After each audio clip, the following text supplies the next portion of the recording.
All right, welcome back, Redskins Nation, presented by Crop Metcalf. Time for our weekly visit from Mike Richman, the Redskins historian. And what better time to bring him on board than after this big alumni weekend?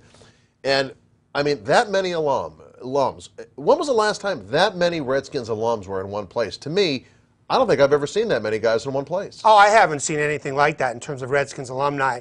I mean, you've had the Welcome Home Luncheon and other Redskins alumni events over the years, but at one place, one game, I've never seen that myself.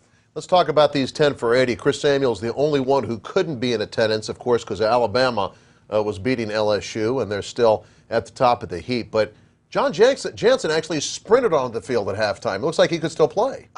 He's lost a lot of weight, actually. Yeah. You know, now he's with the Big Ten Network. He's a sideline reporter for them and in-studio analyst, and he's definitely slimmed down. He's like, I mentioned that to him. I said, John Jansen, a slim down John Jansen. Yeah, he looked good, but how about Terry Hermling, a guy a lot of the young Redskin fans didn't know a lot about, and he was very humbled by the honor. I think all those guys were, but in terms of Hermling, he and Jansen, I compared them, and they were very similar in terms of their abilities. Hermling was a great run blocker for the Redskins in the 70s. He really was. And he went to a Super Bowl. Yeah, and then, of course, you've got guys like Clinton Portis who are there, and you also have the poignancy of Sean Taylor's dad there. Right. I think that was very important that he was there and representing his son, because this year is 5 years since Sean Taylor passed away, and all the guys remembered the 10 for 80 and other former Redskins who I spoke with, and even current Redskins, London Fletcher, Lorenzo Alexander, Kedrick Golston. We talked about that after the game. And LeVar Arrington returned to FedEx Field, and I think he embraced the alumni weekend more than I actually expected.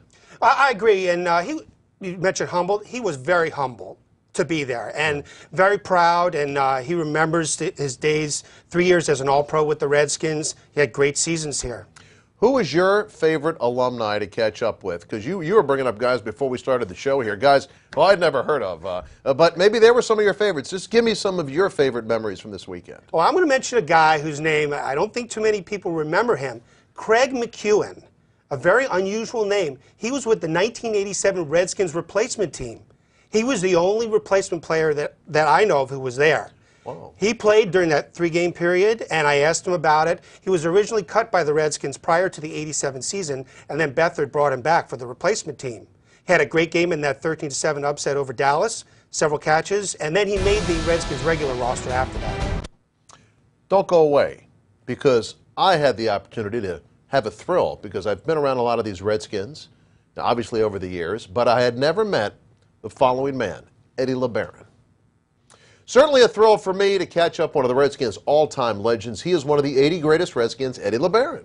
Oh, it was fantastic that he was there yesterday, all the way back to the 1950s. And yes, he replaced Sammy Baugh. He replaced Sammy Baugh. After the 52 season, actually there were several quarterbacks who were with the Redskins at the time. Eddie LeBaron played a lot of the 52 season. And then Jack Scarbath, the Heisman Trophy winning runner-up at Maryland, played a lot of the 53 season. So, but then LeBaron took over after that and played a lot through the 1950s. And a connection with one of the latest, greatest, Bobby Beathard as well. Well, Bobby Beathard, yes, one of the 10 for 80. He came into the Redskins camp in 1959, LeBaron's last season with the Skins. Beathard didn't make the team, but he said he learned a lot from LeBaron. And he said Eddie LeBaron was the only guy who was shorter than I was at the camp. Well, Beathard 5'9", LeBaron 5'7". We could go on all night, obviously, with this conversation. And Eddie LeBaron, man, he's not a big guy. He said he thinks he could play in this era, as you heard in that interview. But, man, that would be something special. But he was great at handling the ball. I mean, nobody was better. I remember Steve Sable from NFL Films told me, this guy, he has so much trickery in him. Defenses couldn't figure him out. Play fake. Fakes, scrambling ability. He wasn't the fastest guy. Very intelligent back there in the pocket. All right, Mike, appreciate it. We should continue, but we're out of time, so we'll catch up to you next week. Thank you, Larry. All right, up next, the Fan Forum on Redskins Nation.